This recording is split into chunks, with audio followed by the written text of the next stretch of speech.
बिस्मिल्लाहिर्रहमानिर्रहीम अस्सलामु अलैकुम वरहमतुल्लाहि वबरकातुहू। खुश आमदीद कहता हूँ मैं अपने तमाम देखने सुनने वालों को। व्यूअर्स, आज की वीडियो में मैं आपके साथ आतश या गहरी प्यास से मुतल्लिक बात करने वाला हूँ।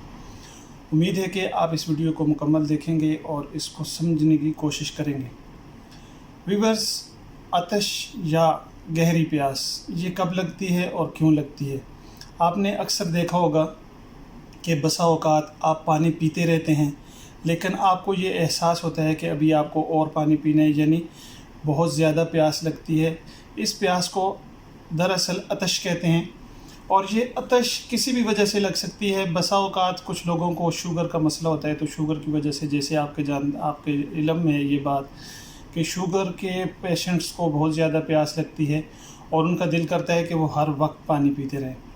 ताहम ये जो आतश होती है ये बसा औकात आपके गैर फितरी रवैये की वजह से आपको लगती है, जिसको आपने कभी नोटिस किया हो कि आपको प्यास लगी, मान लें आपने एक गिलास पानी पिया और वो पानी आपने ठंडा पी लिया। ठंडा पानी पीने के बाद आपके जो मैदे का आसाबी निज़ाम होता है उसमें खलल पैदा होता है, गड़बड़ पैदा होती है, जिसकी वजह से आपको ये एहसास शिद्दत से होने लगता है कि आपको और पानी पीना चाहिए और आपका जी पानी पीने से भरता नहीं है और आपको ये एहसास होता रहता है कि आपको बहुत ज़्यादा प्यास लग रही है। जबकि ऐसी सूरत में कभी भी बहुत ज़्यादा पानी नहीं पीना चाहिए। मान लें अगर आपने एक गिलास पानी पिया है तो आप कोशिश करें कि आप आधा गिलास पानी ज़्यादा पी लें, लेकिन इससे ज़्यादा पानी ना पिएं। और फिर पानी को पीने का भी एक ख़ास तरीका है कि जब कभी आप इस तरह की प्यास में पानी पीते हैं तो बिल्कुल थोड़ा थोड़ा करके, घूंट घूंट करके पानी पिएं, क्योंकि उससे ये होता है कि आपके मैदा जो बसा औकात ऐसा होता है रमज़ान में अक्सर मुस्लिम में ये जब फास्टिंग करते हैं मुस्लिम लोग, तो मैदे का ये मसला होता है कि मैदे ने कुछ भी मैदे के अंदर नहीं दाखिल होता, जिसकी वजह से मैदे के अंदर जो है मैदे की दीवारें खुश्क होती हैं और मैदा जो है सहरी से लेकर, जैसा कि आप जानते हैं, मगरिब तक बिल्कुल खाली रहता है फास्टिंग की हालत में। तो उस सूरत में अगर आप अपने मैदे के अंदर इतना पानी उंडेल देंगे तो ज़ाहिर है मैदे के अंदर जो आसाबी निज़ाम होता है वो डिस्टर्ब होता है और फिर उससे आपको आतश का एहसास होता है। तो इस आतश को कंट्रोल करने के लिए और इससे छुटकारा हासिल करने के लिए मैं आज आप लोगों के साथ एक बहुत ही ज़बरदस्त, बहुत ही आसान और बिल्कुल इतना इजी कि आपको यकीन नहीं आएगा कि ऐसा भी हो सकता है, लेकिन ये मेरी गारंटी है और मेरी शर्त है कि अगर कभी भी आपके साथ इस तरह हो जाए तो आपने मेरा जो बताया हुआ नुस्खा है या ये जो एक टिप है जो मैं आपको दे रहा हूँ, आपने ये इस्तेमाल की तो आपको 2-3 मिनट के अंदर ही ये एहसास हो जाएगा कि आपकी वो जो आतश है वो ख़त्म हो जाएगी। तो उसके लिए व्यूअर्स, सबसे पहले तो मैं इसमें बुनियादी तौर पर कुछ एहतियात हैं वो ज़रूरी बताना समझता हूँ कि कभी भी जब आपने काफ़ी देर से पानी नहीं पिया, फास्टिंग में बिलखुसूस, तो आपने बहुत ज़्यादा पानी एकदम से नहीं पीना। पानी को पीने का तरीका बेस्ट यही है कि आप थोड़ा थोड़ा करके, घूंट घूंट करके एक गिलास पानी पिएं और उसके साथ साथ आपने बहुत ज़्यादा ठंडा पानी नहीं पीना।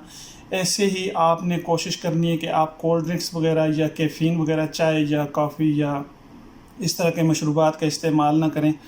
आपने क्या करना है कि अगर कभी आपके साथ इस तरह का हादसा हो जाता है और आपको ऐसा लगता है कि आपकी प्यास बुझ नहीं रही, तो उसके लिए भी बस जो मैं आपको बताने वाला हूँ बहुत ख़ास है।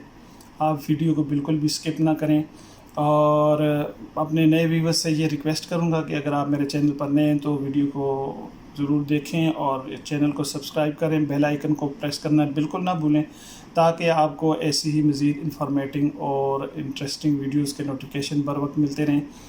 तो व्यूवर्स, चलते हैं नुस्खे की तरफ। तो वो जो टिप मैं आपको देने वाला हूँ वो ये है कि आपने सादा चाय जिसे ब्लैक टी कहते हैं, आपने जस्ट ब्लैक टी का इस्तेमाल करना है। यानी आप 1 कप पानी के अंदर 2 चुटकी पत्ती डालें। शुगर के मरीज़ जो हैं वो शक्कर से इज्तनाब करें तो अच्छी बात है, या बहुत कम लें तो भी अच्छी बात है। अलबत्ता नॉर्मल लोग थोड़ा शक्कर डाल के एक कहवा सा बना लें और उसको थोड़ा थोड़ा ज़रा हल्का ठंडा हो जाए जब तैयार करने के बाद, तो आप उसको पिएं। انشاءاللہ آپ کی آتش دور ہو جائے گی اور آپ کو بالکل بھی احساس نہیں ہوگا کہ آپ جو ہے اتنا پانی جو پانی پینے کے بعد بھی آتش ختم نہیں ہوتی، وہ ایک کپ چائے کی پیالی سے آپ کو جو ہے ختم ہو جائے گی۔ لیکن چائے دودھ والی نہیں، چائے بلیک ٹی جس کو کہتے ہیں، بلیک ٹی آپ نے پینی ہے تو انشاءاللہ آپ کا یہ مسئلہ حل ہو جائے گا۔ امید ہے کہ میری یہ ویڈیو آپ کو پسند آئے گی۔ اگر میری یہ ویڈیو پسند آئی تو آپ نے اس کو لائک کرنا ہے اور اپنے احباب کے ساتھ ضرور شیئر کریں تاکہ کسی اور کا بھی بھلا ہو اور کسی اور کو بھی اس سے فائدہ اٹھانے کا موقع ملے۔ ملتے ہیں ویورز نیکسٹ کسی ویڈیو میں، ایسی انفارمیٹو ویڈیو میں۔ تو تب تک کے لیے آپ سے اجازت، اللہ حافظ و ناصر، والسلام ورحمہ وبرکاتہ۔